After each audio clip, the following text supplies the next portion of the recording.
Cette vidéo est la suite d'un premier épisode dans laquelle, avec Pierre, nous sommes revenus sur l'origine de la GEP en 1883 et puis aussi sur sa méthode de recherche. Donc je vous invite d'abord à regarder ce premier épisode pour un peu mieux comprendre le contexte. Évidemment, ces interviews ne reviennent pas sur toute l'intrigue de l'époque.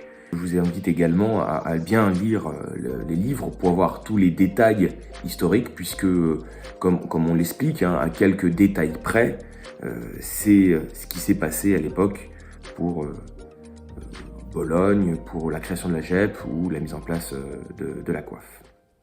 Le fameux, le mythique voyage à Bologne, celui qui devient presque notre fantasme à tous. Là, on arrive en 88 et donc tu parles d'une belle délégation, d'une part d'étudiants de la GEP, en partie, 6 étudiants de la GEP, 2 étudiants de Marseille qui vont rejoindre 19 savants français. Alors, la première question que j'ai envie de te poser, c'est est-ce que c'est vrai? Est-ce qu'il y a vraiment eu cette délégation de la GEP de 6 étudiants et 2 Marseillais et 19 savants français? Alors ça, c'est un travail de reconstitution historique qui demande beaucoup de temps parce qu'en fait, tu n'as pas la délégation qui t'est livrée en entier. Tu es obligé de tout reconstituer pour savoir qui était qui.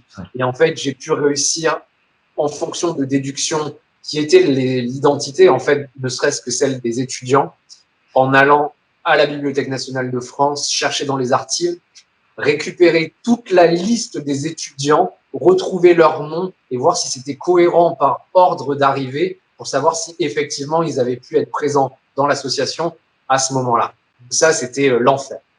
Mais j'ai creusé après, par exemple, si tu prends Samuel Desmoulins, si tu prends Chometon, si tu prends qui d'autre? Alors, tu as le président Chometon, tu as son trésorier Champdebois, tu as son ancien vice-président Stauber. Alors oui, tous ces personnages-là, j'ai quand même réussi à reconstituer quasiment leur biographie. Donc pour certains, j'ai leurs photos, pour certains, j'ai leur parcours dans toute leur vie jusqu'au moment où certains ont eu la Légion d'honneur aussi. Donc, grâce à ces dossiers-là, tu peux quasiment reconstituer toute leur vie, là où ils sont enterrés, etc.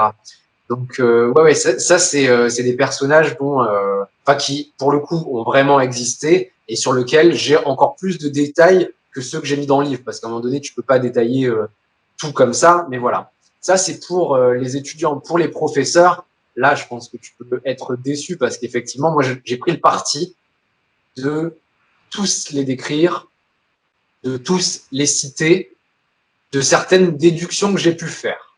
Alors, ce qu'il faut savoir, c'est que le centenaire à Bologne pour les 800 ans, le 8e centenaire plutôt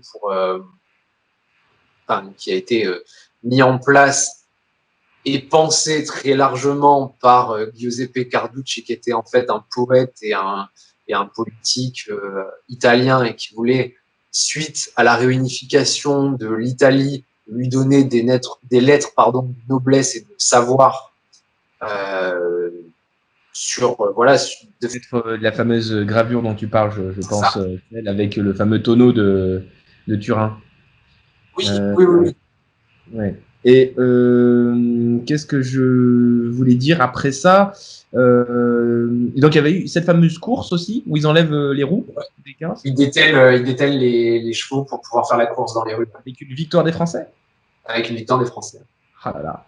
Et donc du coup, à Bologne, il se passe pas mal de choses. Ça s'étale quand même pour les Français sur 11, 12, 13, 14 juin, surtout, avec l'arrivée donc le 10 ce soir, aux côtés de ces 4 Allemands, Français, on ne sait pas trop, Alsaciens, où ils ont une petite soirée qui passe aux côtés des Allemands qui les agacent, mais ça va pas plus loin. Puis ensuite, le lendemain à 9h, tu décris l'arrivée du roi, en grande pompe à la gare, avec encore une fois les Français qui veulent se mettre en avant.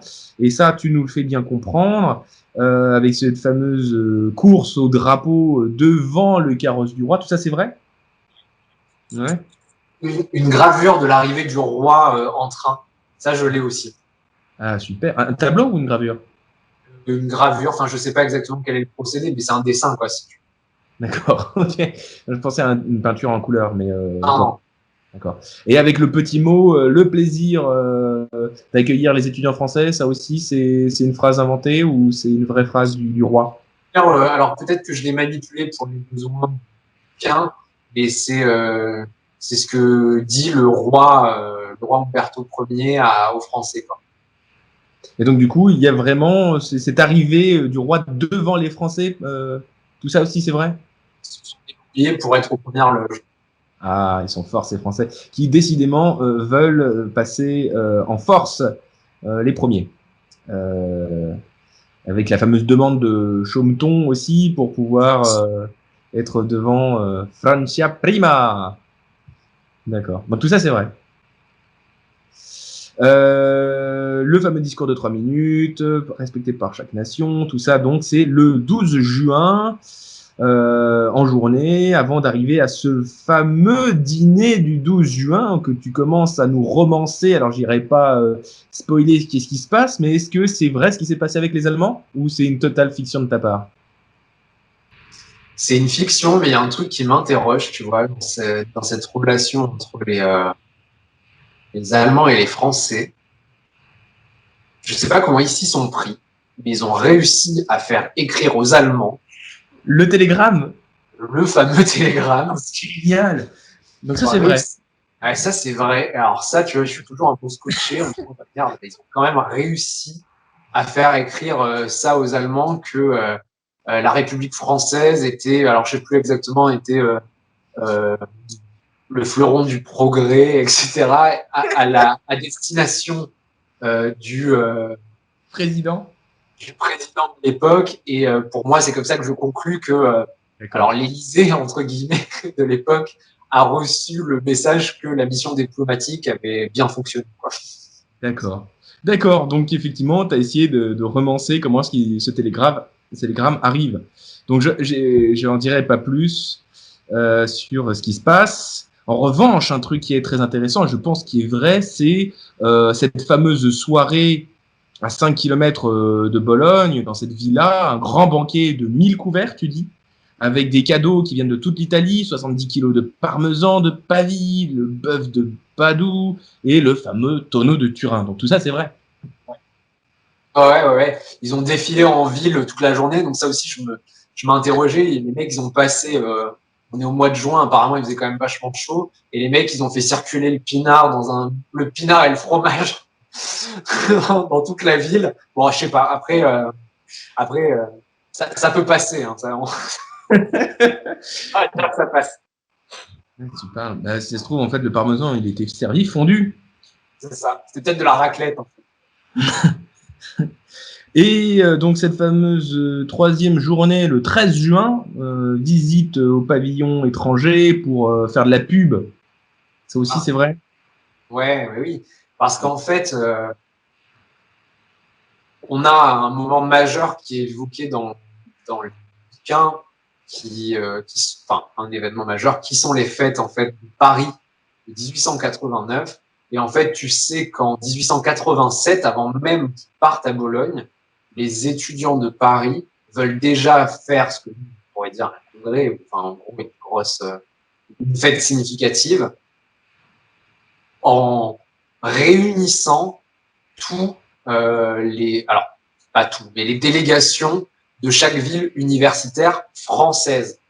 Et en fait, quand ils partent à Bologne, naît l'idée de se dire, bah attends, qui peut le moins peut le plus, c'est plutôt dans cet ordre-là. Donc du coup, à la place de n'inviter que nous Français à Paris, eh ben on va faire pareil. Et pourquoi on va faire pareil? Parce que cette année-là, on va pouvoir rayonner encore plus. On a l'exposition universelle, l'inauguration de la Tour Eiffel, on a l'inauguration ce qu'on a appelé longtemps la Sorbonne Nouvelle. Alors, on l'a appelé longtemps la Sorbonne Nouvelle, mais enfin, c'était nouvelle en 1888, donc ça fait un moment qu'elle est nouvelle. Mais en gros, il y a eu beaucoup d'événements qui leur ont permis de dire, bah, faisons-le à grande échelle. En fait, invitons tout le monde. Et ils ont fait, en fait, comme leurs homologues italiens, mais un an plus tard. Mmh. Ok, bah tout ça, ça a l'air d'être bien goupillé. Je pense qu'on a bien fait le tour. Et dernière petite question, c'est le retour.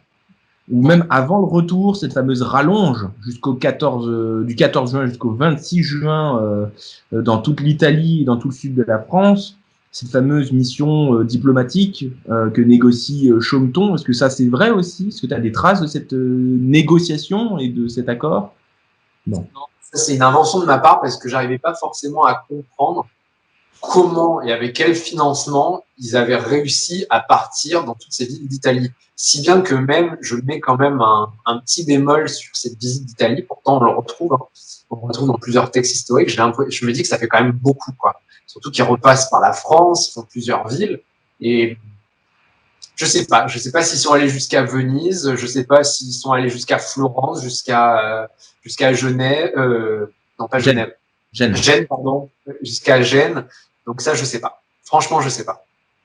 Ouais, puis il retourne Marseille, il dépose les deux confrères avant d'aller à Aix-en-Provence où il va y avoir la création d'une association locale avant de remonter sur Grenoble, Lyon, Paris. Voilà. Ouais. Avec un retour à Paris exténué, le pauvre Chaumeton, tu dis, fera un compte-rendu dans les jours à venir, rentre chez lui pendant que les autres continuent à faire la fête au 41. Ouais, parce qu'en fait, on peut comprendre qu'ils soient fatigués quand ils rentrent et que tous ceux qui les ont attendus les considèrent un peu comme des héros. Et c'était un petit peu ce qui leur arrivait à ce moment-là, c'est qu'ils étaient vraiment considérés comme des héros dans toutes les villes universitaires. Le mot s'était vite passé. Et un peu le malheur là-dedans, c'est que le fait qu'ils aient réussi à obtenir en fait un signe positif de la part des Allemands et leur proximité au même endroit, il y a pas mal de journalistes qui étaient sur place et qui les ont taxés de copiner avec les Allemands. Donc il fallait faire après coup un démenti et dire que non, il n'y avait pas de copinage. Il fallait dire que ils étaient clean entre guillemets de cette rencontre avec les Allemands. Donc pas simple. Ah ouais. Ok, bah écoute, je pense que pour ce qui est historique, on va s'arrêter là, sauf s'il y a... Pour moi, on pourrait en parler beaucoup aussi du retour. Le fameux retour, je pense qu'il y a pas mal de choses qu'on aimerait savoir parce qu'il s'est passé pour cette association, c'est, je pense, un terreau qui va leur permettre après de propager la Faluche, parce que là on n'a toujours pas abordé la Faluche. Tout ce qu'on sait, c'est qu'il n'y a toujours pas de Faluche. la preuve, c'est qu'ils reviennent avec l'Orsina, ils déposent l'Orsina sur sa table de chevet, et puis d'ailleurs que tu ne mentionnes pas, je crois pas que tu mentionnes le terme Orsina, tu restes toujours sur le béret bolonais. Tu dis pas Orsina, j'étais un peu surpris là-dessus, mais peut-être que tu la raborderas plus tard. Oui, oui, c'est ça. Peut-être en 89. Tu as parlé de, effectivement, l'empèbre. Moi, je t'avoue qu'en bon parisien, ça ne me dit strictement rien. Alors, ce choix de l'empèbre du nom, ça veut dire, c'est une expression du Sud qu'on utilise quand on dit qu'un événement remonte à des temps immémoriaux. On dit ça remonte à l'empèbre. L'empèbre, en fait, ça veut dire pas traditionnellement, mais en le traduisant, ça veut dire l'empoivre. Et en fait, ça correspondrait à une épidémie qui a eu lieu dans l'industrie du verre à soie entre Aix et Marseille en 1800 et des brouettes. En fait, les vers à soie ont eu une maladie qui faisait des petits points noirs sur les vers à soie. Et ils ont appelé ça une épidémie de pébrine. Et en fait, quand tu parles de ce temps-là, ça remonte à cette époque-là, donc ça remonte à l'empèbre. C'est ça, c'est comme ça, ça vient de là en fait. Ah ouais. Ah mais ok. Qu'est-ce que c'est? Alors ça c'est peut-être le plus l'illustration la plus mystérieuse et la plus la plus intrigante et qui va trouver le moins d'écho dans ce roman. Tu peux pas le rattacher à ce roman. En fait, c'est un teaser et c'est un indice pour le tome 2. Wouh! Excellent. Ok. Donc en fait, cette illustration renvoie totalement au tome 2. Et en fait, dans le tome 2, je pense qu'il y aura une illustration qui renvoie directement au tome 1. En fait, il y a un truc inversé. Ok. Bon, bah alors du coup, venons-en par le commencement. Alors, pourquoi l'illustration c'est en fait le décor que tu vois derrière, c'est la Sorbonne, en fait. C'est la cour intérieure de la Sorbonne, avec l'espèce d'arcade d'où sort le personnage. Le personnage, c'est clairement Jules Delcambre. Il porte une faluche, mais je peux pas forcément dire pourquoi du comment, parce qu'il faut avancer dans le roman, parce que là, on s'est arrêté, voilà, en 1880, il faut avancer. Et pourquoi il a ce visage-là? Parce que parmi les personnages que j'ai pu aborder historiques, c'est un des personnages dont je ne connais pas les traits de visage, donc il a un côté très fantomatique. D'accord, donc c'est exprès qu'il ait un petit côté comme ça, un peu froid, quoi. Complètement. Et tu comprendras par la suite pourquoi il a ce côté froid aussi. Eh ben c'est super. Merci beaucoup Pierre, en tout cas pour toutes ces réponses. Merci. C'était beaucoup d'un coup. Je pense que tu as donné aussi beaucoup de détails qui sont en plus du bouquin, hein, qui sont vraiment en dehors des sujets abordés dans ce livre. Donc j'espère que ça peut en intéresser beaucoup qui sont aussi curieux que toi sur l'histoire de la Faluche. J'espère qu'on les a pas trop non plus noyés dans tous ces détails. En tout cas, je pense que pour pouvoir faire tout le tour du bouquin, il y aurait besoin effectivement d'un deuxième épisode. On va essayer de se programmer ça plus tôt possible pour essayer de donner une suite à cette vidéo. Je te remercie beaucoup Pierre. Je ne sais pas si tu as envie de dire quelque chose en épilogue de ce premier interview sur ton bouquin. La première chose, c'est que cette idée de podcast, elle vient de toi et je trouve que c'est une super idée. Déjà, je te remercie en premier lieu. Je sais pas si du coup tu le feras passer sous la coupe des Studiantineries, mais du coup, par la même occasion, je remercie les Studiantineries. Je remercie par avance les gens qui seront arrivés jusqu'au bout de la vidéo parce que je sais qu'Adrien voulait faire un format court en 30 minutes, donc il y aura peut-être des choses qui seront rajoutées, et je le comprends, pour pouvoir donner un format plus digeste peut-être aussi. Mais en tout cas, voilà, je remercie les gens qui auront prêté une oreille et qui en parleront aussi autour d'eux, qui le partageront sur les réseaux sociaux. Voilà.